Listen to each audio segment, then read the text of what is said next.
चला सुरू करा. इथं बार आहे.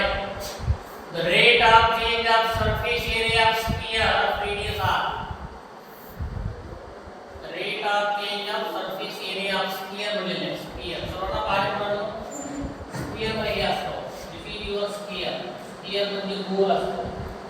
वेगळे. Surface area म्हणजे वही आहे. Sphere वर किती आहे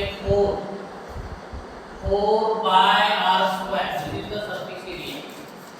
Okay.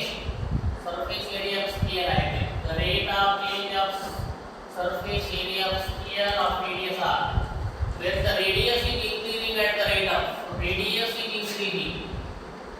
Radius का होता है इधर पे dr by dt, dr by dt कितने पर पे 2 सेंटीमीटर पर कितने सेकंड है 2 सेंटीमीटर पर सेकंड है dr by dt ना.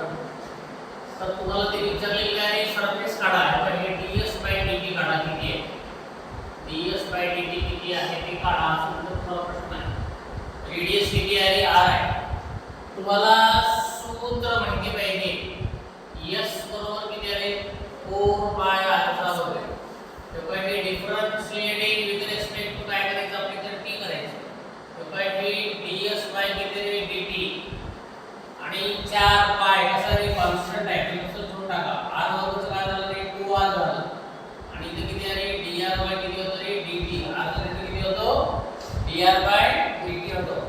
मला सांगा इथे काय होतं की 2 गुणिले 4 8 पाय r dr बाय dt ची किंमत किती आहे 2 आहे पोरांनो. पहिले 2 भेटतो 2 गुणिले 8 म्हणजे 16 झालं 16 पाय r झालं. What is this ds by किती dt आहे. तुम्हाला सांगा 16 आणि पाय हे दोन्ही पण कसे झाले रे कॉन्स्टंट झाले पोरांनो. सगळे असंच बघा ds by dt equal to काय आहे की कॉन्स्टंट आहे कॉन्स्टंट इनटू r झालं. म्हणजे rate of change of surface area is directly proportional to काय झालं पोरांनो रेडियस झालेला आहे.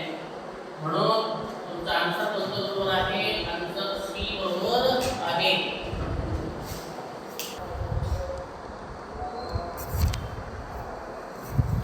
The side of equilateral triangle is increasing at the rate. Equilateral triangle आहे. Equilateral triangle तुम्हाला म्हणतो ज्या ट्रायंगलच्या सर्व बाजू कशा असतात रे सारख्या असतात त्याला आपण काय म्हणतो इक्विलॅटरल ट्रायंगल म्हणतो. इक्विलॅटरल ट्रायंगलचा एरिया किती आहे √3/4. आपण हे साइडचा वर्ग हे फॉर्म्युला वापरतो. तर त्याचा रेट आहे रेट साइड है ना साइड इंक्रीजिंग म्हणजे काय आहे ds by dt म्हणतात त्याला ना ds by dt साइड तर किती आहे तो सेंटीमीटर पर सेकंद आहे. The rate at which area is increasing area of equilateral triangle da by dt ही किती आहे तुम्हाला काढायची आहे स्टुडंट्स. आता काय करा तुम्हाला माहिती आहे एरिया ऑफ इक्विलॅटरल ट्रायंगल बरोबर अंडर रूट ऑफ 3/4 हे s चा वर्ग म्हणजे साइडचा वर्ग. ओके आता काय करा पहा हे काय करा रे differentiating with respect to t करा. da बाय किती रे dt आहे da बाय dt इथे किती आहे अंडर रूट ऑफ 3/4 आणि इथं काय झालं पहा इथं s बरोबर काय आहे 2 किती रे ds बाय किती रे dt 2s पुन्हा रे ds बाय किती होतं रे dt होतं. ओके बरोबर आहे का नाही. ती दिलेली आहे साइड तुम्हाला साइड किती रे s किंमत किती रे 20 आहे. s किती पर्यंत जी साइड 20 की साइड 20 ती साइड 20 आहे. काय करा तुम्ही तेव्हा असं करा da by dt equal to किती आहे √3/4 into किती आहे 2 आणि s किती आपल्याकडे s आहे आपल्याकडे 20. त्यानंतर ds by dt आहे आपल्याकडे 2. उपरांत हे 2 गुणिले 2 म्हणजे 4 होते. 4 आणि 4 काय झालं कॅन्सल झालं. तर हे किती आलं 20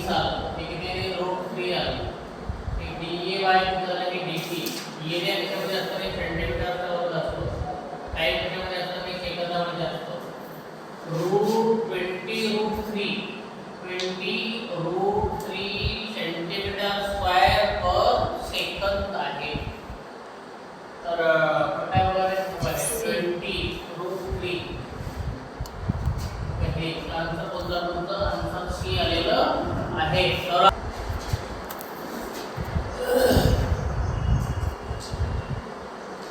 हे बारे बरोबर समजून पुढे पा the volume of a sphere increases at the rate at the constant rate म्हणजे volume म्हणजे काय आहे v बरोबर असते बरोबर v म्हणजे काय आहे volume of sphere sphere म्हणजे गोल आहे बघा गोलाचे घनफळ volume of sphere v बरोबर किती आहे बघा 4/3 पाय r3 हे फॉर्म्युला आहे. त्या फॉर्म्युला वे केली तर त्या स्टँड आहे आपण लाईव्ह मध्ये पाहिला आहे तो v किती आहे बघा 4/3 पाय r3 आहे. बरोबर आहे r3 विचारले तुम्हाला volume of sphere is increasing at constant rate म्हणजे differentiating constant rate differentiating with respect to v जे व्हॉल्यूम कसं आहे कॉन्स्टंट आहे म्हणजे dv/dt कॉन्स्टंट घ्या तुमचं ठीक आहे. तुम्ही आता काय करतो रे differentiating with respect to t करतोय व्हॉल्यूमचं dv/dt इथे किती आहे बघा 4/3 आहे इथे किती रे पाय आहे. ओके आता इथे काय करायचं r3 म्हणजे किती 3r² आहे आणि r चा डेरिव्हेटिव्ह झाला रे dr/ किती आहे परत dt सांग आहे 4/3 पाय r3 चा 3r² झालं आता रेट झाला dr/dt झाला. ओके आणि हे dv/dt कसं आहे कॉन्स्टंट आहे increasing at a constant rate आहे.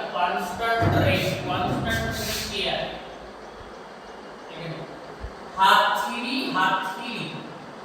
4πr² म्हणजे झालं रे dr/dt झालं dt झालं.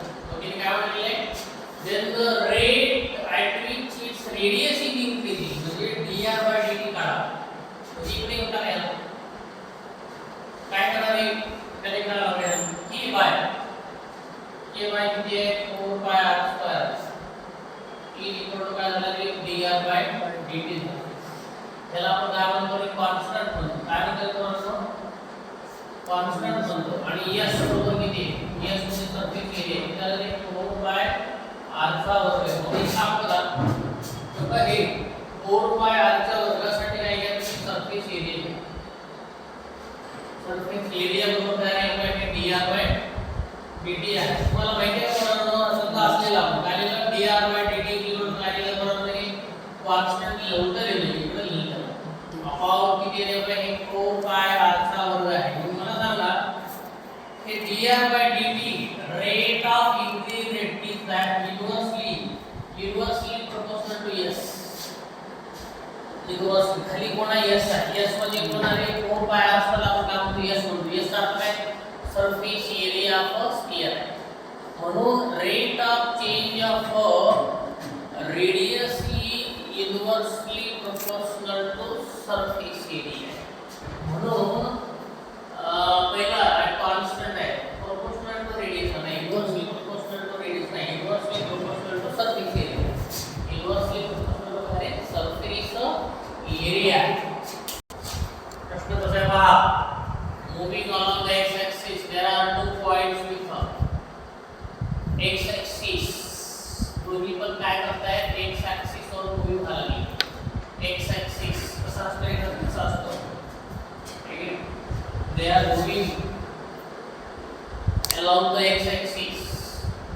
okay तो एक x इक्वल टू किती आहे x इक्वल टू किती आहे परंतु हे 10 + 60 आहे आणि दुसरा किती आहे x इक्वल टू किती आहे 3 + v² आहे. they encounter the speed with which they reaching from each other एकमेकाला पोहोचतात तर ती स्पीड कोणती म्हणले तुम्हाला एक काम करा तुम्ही पहिला पॉइंट किती आहे x इक्वल टू किती आहे 10 प्लस किती आहे 60 आहे आणि x इक्वल टू किती आहे 3 प्लस किती आहे 80 स्क्वेअर आहे.